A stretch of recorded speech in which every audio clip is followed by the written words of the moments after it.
빌립보서 2장 5절부터 8절 말씀이에요. 같이 한 목소리로 합독합니다. 시작. 너희 안에 이 마음을 품으라. 곧 그리스도 예수의 마음이니 그는 근본 하나님의 본체시나 하나님과 동등됨을 취하기로 여기지 아니하시고 오히려 자기를 비워 종의 형체를 가지사 사람들과 같이 되셨고 사람의 모양으로 나타나사 자기를 낮추시고 죽기까지 복종하셨으니 그 십자가에 죽으심이라. 아멘. 오늘 사순절 넷째 주일입니다. 그리스도인은 예수님을 생각하면서 살아가기 마련입니다. 예수님을 본받기 원하는 것이 마련이고 늘 그렇듯이 예수님 생각하면서 예수님이 본받기 원하고 그럼에도 불구하고 이 사순절 기간에는 특별하게 더 예수님의 고난과 예수님의 구원하심을 생각하면서 예수님 닮기를 소망해야 될 줄로 믿습니다. 히브리서 3장 1절 말씀에 우리가 믿는 도리의 사도이시며 대제사장이신 예수를 깊이 생각하라 이렇게 권면하고 있어요. 정말 그렇습니다. 믿는 자는 믿음의 대상에 대해서 생각할 수밖에 없습니다. 왜냐하면 그렇게 생각해서 믿음의 대상의 품성으로 또 그 믿음으로 그분의 사랑으로 또 그분의 모든 것 하나하나까지도 다 빠짐없이 배우고 따르고 익혀야 하기 때문에 그렇습니다. 그래서 우리는 언제나 그리스도 예수를 생각하면서 그분의 마음으로 서기를 원하는데 특별히 이 사순절 기간에 우리가 그렇게 했으면 좋겠다 하는 것이죠. 우리가 본받기 원하는 예수님의 품성 중에 참 여러 가지가 있어요. 마태복음 11장 28절에 보시면 이런 말씀이 있습니다. 수고하고 무거운 짐진 자들아 다 내게로 오라. 내가 너희를 쉬게 하리라. 나는 마음이 온유하고 겸손하니 나의 멍에를 메고 내게 배우라. 그리하면 너희 마음이 쉼을 얻으리니 이는 내 멍에는 쉽고 내 짐은 가벼움이니라. 예수님께서 뭐라고 말씀하십니까? 친히 예수님은 내 마음은 온유하다. 내 마음은 겸손하다. 이렇게 말씀하고 있죠. 온유와 겸손. 예수님의 성품을 그대로 나타내는 단어이겠습니다. 예수님의 마음은 온유하다고 말씀하십니다. 이 온유와 겸손을 그리스도인은 모두 본받아야 됩니다. 왜요? 예수님을 믿고 있기 때문에 그렇습니다. 그래서 예수님을 너무나 사랑했던 사도 바울도요. 고린도후서 10장 1절 말씀에 보면 너희를 대면하면 유순하고 떠나 있으면 너희에 대하여 담대한 나 바울은 이제 그리스도의 온유와 관용으로 친히 너희를 권하고 이렇게 말씀합니다. 바울이 성도들을 대할 때 어떻게 대했다고요? 고린도 교회를 대할 때 온유와 관용으로 대했다고요. 너희하고 같이 있을 때는 유순했다는 거예요. 유순했다는 거. 그리스도의 온유, 그리스도의 관용, 그리스도의 겸손, 그리스도의 사랑, 그리스도의 믿음, 그리스도의 모든 것이 우리에게 영향을 미치고 미쳐야 하고 그 미침으로 우리는 승리할 수 있습니다. 바울은 정말 그렇게 살아갔습니다. 사랑하는 여러분, 이 사순절 기간에 더욱 예수님 닮아가기를 소망하시는 여러분과 저 되어주시기를 주님의 이름으로 축원합니다. 아멘. 같이 이렇게 인사합시다. 예수님 본받기 원합니다. 시작. 예수님 본받기 원합니다. 아멘. 정말 그렇습니다. 예수님 본받기 원해요. 오늘 말씀은 예수님을 본받기 원하는 여러분과 저에게 사도 바울이 강력하게 권면하고 있는 말씀입니다. 너희 안에 이 마음을 품으라. 어떤 마음이냐? 곧 그리스도 예수의 마음이다. 예수님은 하나님과 동등됨에도 불구하고 동등됨을 취하지 아니하시고 사람같이 되셔서 자기를 낮추시고 죽기까지 구원을 위해서 복종하시고 십자가에 죽으셨다. 우리는 그런 예수님의 마음을 품는 사람들이 되어야 된다. 사도 바울이 권면하고 있죠. 오늘 본문의 말씀은 1차적으로 빌립보에 있는 그 교인들에게 하신 말씀이에요. 그런데 현대를 살아가고 있는 여러분과 저에게 여전히 주시는 말씀입니다. 그리스도인들이 가지는 특성이 있습니다. 그것은 예수 그리스도로 말미암아 힘을 얻습니다. 여러분 예수님으로 말미암아 힘을 얻으십니까? 그렇죠. 아멘이죠. 아멘입니다. 우리는 힘을 얻고 있어요. 사랑을 얻고 위안을 얻고 그래도 이만큼 살아갈 수 있는 것은 예수님 때문이에요. 예수님 때문에. 안 그랬으면 저는 벌써 넘어졌습니다. 벌써 아마 우리 사모님한테 뭐 저런 남자가 다 있어? 이런 소리 들었을 거예요. 1절 말씀해 보시면 이런 말씀이 있거든요. 우리 봉독하지는 않았습니다만 1절 말씀 같이 봉독하겠습니다. 시작. 그러므로 그리스도 안에 무슨 권면이나 사랑의 무슨 위로나 성령의 무슨 교제나 긍휼이나 자비가 있거든. 예수 그리스도를 믿음으로 말미암아서 우리에게 사랑과 위로와 성령 안에 교제가 있거든. 이런 얘기예요. 자비가 있거든. 너에게 그런 것이 있다 하는 거죠. 그러면 2절에서 4절 한번 볼까요? 2절에서 4절 같이 봉독합니다. 시작. 마음을 같이하여 같은 사랑을 가지고 뜻을 합하며 한 마음을 품어 아무 일에든지 다툼이나 허용으로 하지 말고 오직 겸손한 마음으로 각각 자기보다 남을 낮게 여기고 각각 자기 일을 돌볼 뿐더러 또한 각각 다른 사람들의 일을 돌보아 나의 기쁨을 충만하게 하라. 아멘. 우리가 받은 은혜를 1절에서 말씀하고 있어요. 예수 믿음으로 말미암아서 예수님을 통해서 너희가 구원 얻었잖아. 구원 얻어서 이러이러한 사랑을 받고 있잖아. 이러한 너는 성령과의 그런 교제가 있잖아. 성령의 능력으로 살고 있잖아. 그러면 너희들은 이렇게 살아라. 2절에서 4절에 말씀하고 있죠. 사랑하는 여러분, 여러분이 예수님의 사랑을 받으셨다고 고백하셨어요? 예수님으로 인한 위로를 받으셨다고 고백하셨습니다.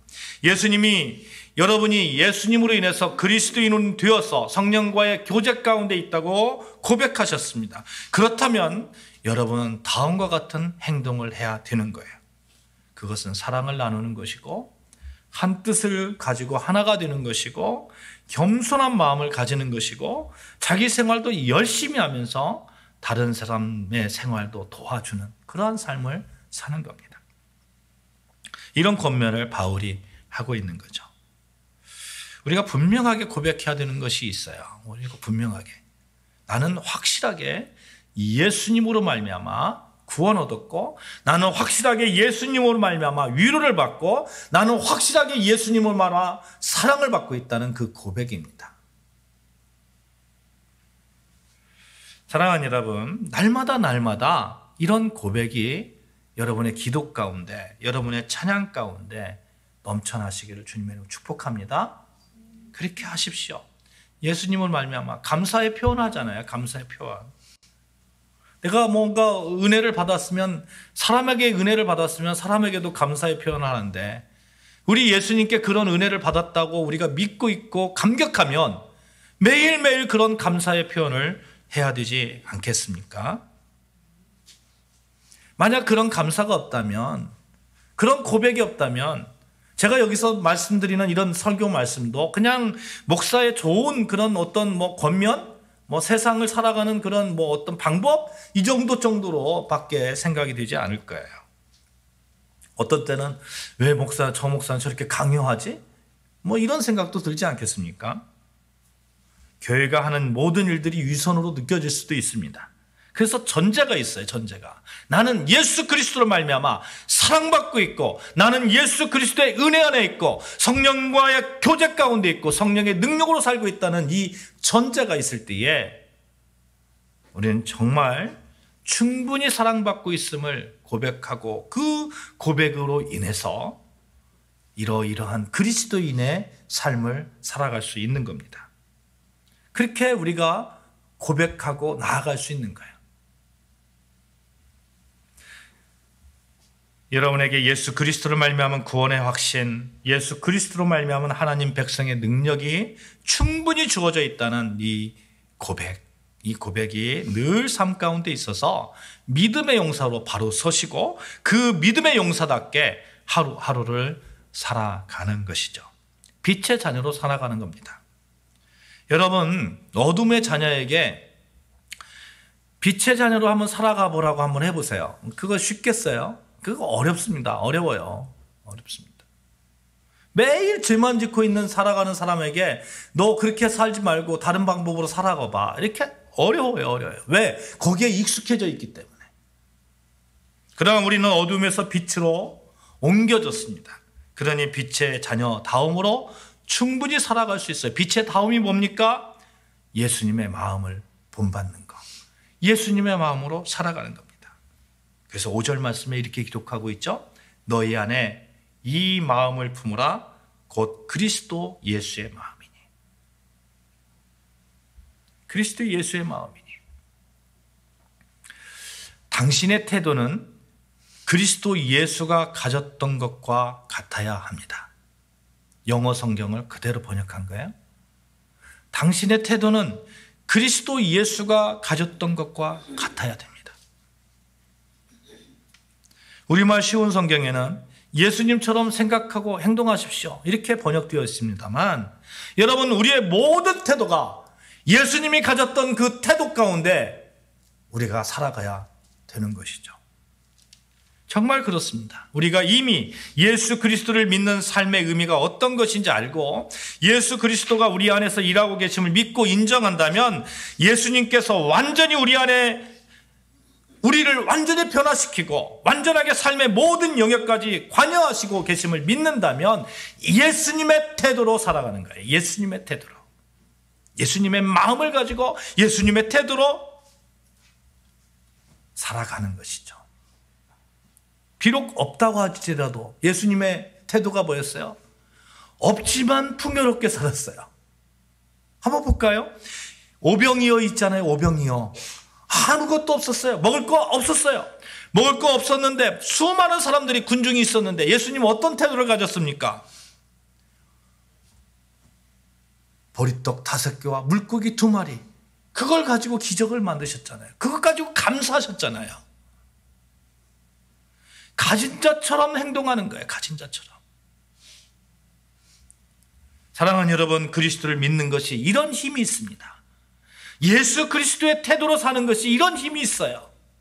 당당할 수 있고 성령의 그런 교제 가운데, 성령께서 주시는 능력 가운데 살아갈 수 있는 힘을 얻습니다.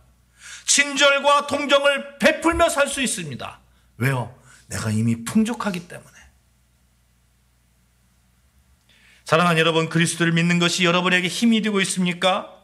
그렇다면 그리스도의 사랑을 가지고 위로를 받으시고 성령 안에서 교제하시고 친절과 동정을 베풀어 주시고, 그리고 예수 그리스도의 태도를 가지고 당당하고 멋지고 긍정적이고 행복하고, 비록 없지만 요즘 보면요, 요즘 주변에서 너무너무 힘들다는 그런 얘기를 많이 들어요. 경제가 너무 그냥 폭망하는 것 같아요.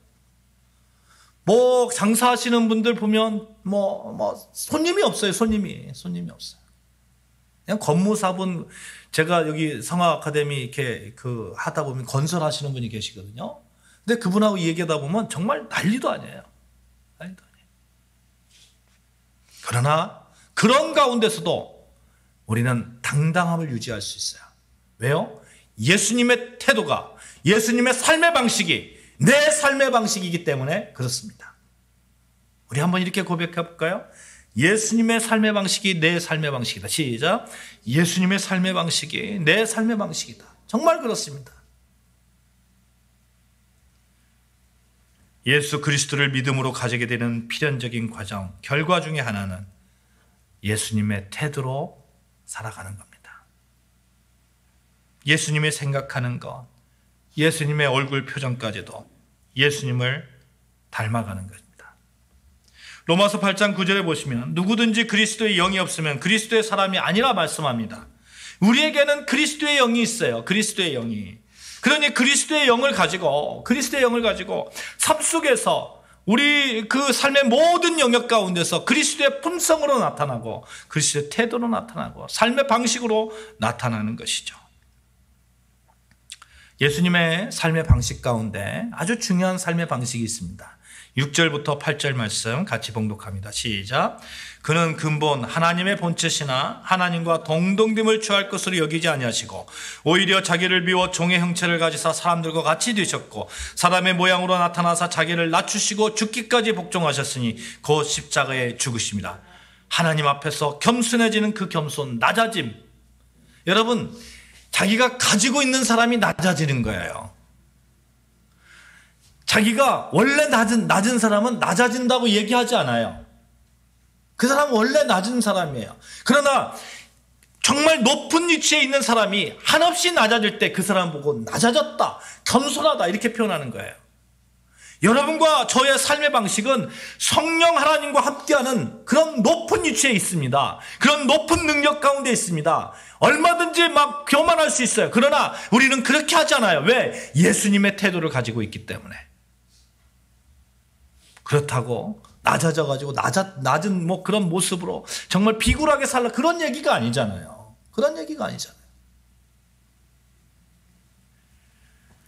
예수님도 낮아지신 겸손의 결과로 순종하신 그 사건, 십자가의 사건, 그 십자가를 붙드시기 위해서 한없이 낮아지신 그 예수님, 우리도 마찬가지로 십자가를 붙들기 위해서 한없이 낮아지는 거예요. 십자가의 영광을 드러내기 위해서 한없이 낮아지는 거예요. 사랑하는 여러분, 이 사순절 기간에 그리스도의 낮아지심, 그리스도 예수의 마음을 품으시기를 바랍니다. 우리 안에 사시는 분이 예수시라면 예수 그리스도의 마음 또한 우리 안에 살아 꿈틀거리고 있을 것인데, 이것을 끄집어내어서 예수 향기를 나타내고 예수님의 살아셨던 그 삶의 태도를 내 삶에 적용해서 살아가는 것이죠. 예수님이라면 어떻게 하셨을까? 이 상황에 어떻게 하셨을까? 우리가 몰라서 안 하는 거 아니잖아요. 얼마든지 성경 말씀을 통해서, 우리가 뭐 설교 말씀을 통해서 우리가 삶 가운데 예수 그리스도를 우리가 지금까지 믿고 있었으니 우리가 알고 있다고요. 또 하나님께서 우리에게 양심을 주셨어요. 하늘의 양심을 주셨어요. 그 양심을 가지고, 하늘의 양심을 가지고 예수님의 삶의 태도로 하루하루 살아가는 겁니다.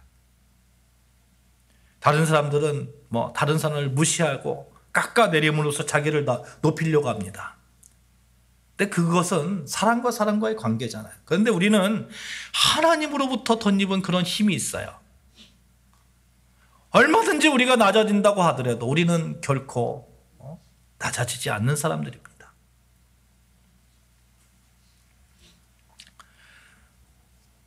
우리 안에 예수님이 사십니다. 그렇다면 우리도 할 수 있습니다. 예수님처럼 완벽하게는 못할지라도 흉내는 낼 수 있습니다. 그래서 누군가를 비판하려고 하는 마음이 생기면 예수님은 안 그러셨을 것 같은데, 불의와 타협하고 싶은 마음이 생기면 예수님은 안 그러셨는데. 오늘 사도 바울은 우리에게 예수 그리스도의 겸손을 얘기하면서 더욱 구체적으로 하나님 나라의 시민으로서의 삶을 제시하고 있어요. 삶의 방식을 제시하고 있는데, 이 당시에 빌립보 교회의 상황을 좀 우리가 이해할 필요가 있습니다. 당시에 1장 한 28절 한번 볼까요? 1장 28절 같이 봉독합니다. 28절, 29절 말씀 같이 봉독합니다. 시작.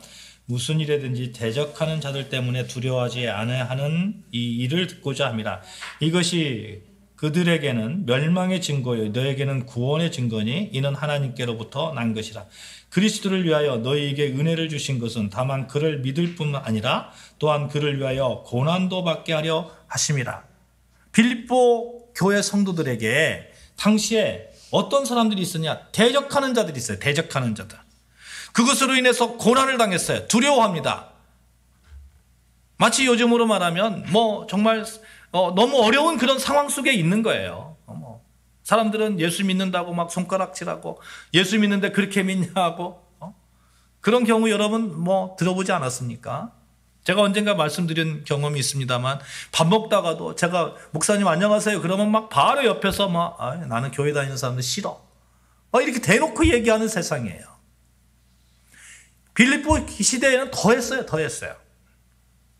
이런 싸움들, 고난들 그냥 생긴 것이냐? 그렇지 않다는 거예요. 예수 그리스도를 믿음으로 말미암아 얻어지는 고난이라는 거예요. 그 싸움이라는 거예요. 그 말은 다른 말로 해서 예수 그리스도로 말미암아 받은 구원의 증거가 우리 삶의 고난이라는 거예요. 예수 안 믿으면 죄악된 세상에서 죄 가운데 살아가니 전혀 문제가 없어요. 예수 안 믿으면 옆에서 예수 믿는 사람 욕해도 나하고 전혀 상관이 없어요. 마음이 아플 이유도 없어요. 동요할 이유도 없어요. 그러나 우리가 예수를 믿음으로 말미암아 죄에서 빠져나왔고 죄가 보이고 죄와의 싸움 가운데 있는 겁니다. 그래서 여러분, 예수님을 믿음으로 말미암아 얻게 되는 불편함, 시기, 생한 눈초리들, 이런 것이 우리 앞에 있을 때에 이런 것들을 통해서 내가 구원받은 백성이구나 라는 그런 확신을 가지시기를 주님으로 축복합니다. 우린 그런 자격이 있는 거예요.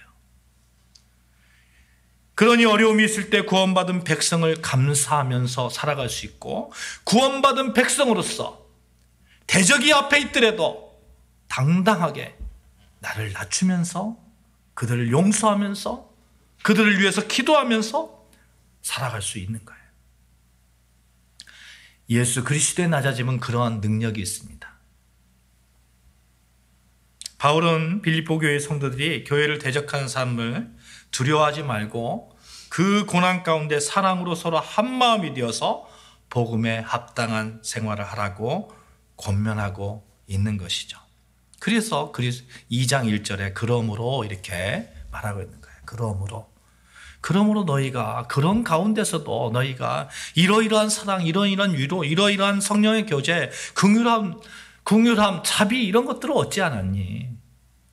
그러니 이제는 예수의 제자로서 확실하게 예수 그리스도를 닮아가야 한다 하는 것을 바울이 말씀하고 있는 거죠. 사랑하는 여러분, 진실로 예수님을 믿음으로 말미암아 얻게 되는 고난이나 세상과의 싸움은 예수님으로부터 오는 격려와 사랑과 위로, 성령의 감동을 우리에게 선물함을 믿으시기를 바랍니다. 아멘. 고난이 많으면 많을수록 예수님께서 더 많은 사랑과 위로를 주시고 또 힘을 더하여 주십니다. 만약 힘듦이 있습니까? 예수님을 믿음으로 말미암아 불편함이 있습니까? 그러면 기대하세요. 구원받은 백성만이 누릴 수 있는 하나님의 은혜, 그 위로하심, 그 격려, 성령의 능력으로 힘을 합해 주심을 경험하게 될 것입니다. 그래서 예수 그리스도를 닮은 그런 태도로 우리가 살아갈 수 있는 것이죠. 그 가운데서 예수 그리스도를 닮아가는 그 삶 가운데 우리 겸손하자고 이렇게 말씀을 드렸었는데, 그 빌립보 당시에 이런 바울의 이런 권면이 있은 이유가 있어요. 2장 14절에 보시면 한번 볼까요? 2장 14절.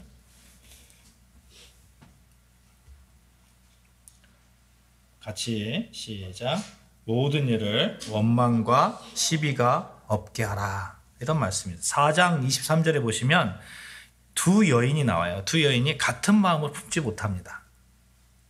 그래서 화합하지 못하는 유오디아와 순두개 같은 여인들의 이름을 이렇게 언급하고 있는데, 여러분, 그리스도 예수 안에서 겸손한 마음을 품을 수 있어야 되는 이유는 우리가 사회생활 가운데, 교회생활 가운데 화합하게 하기 때문에 그래요.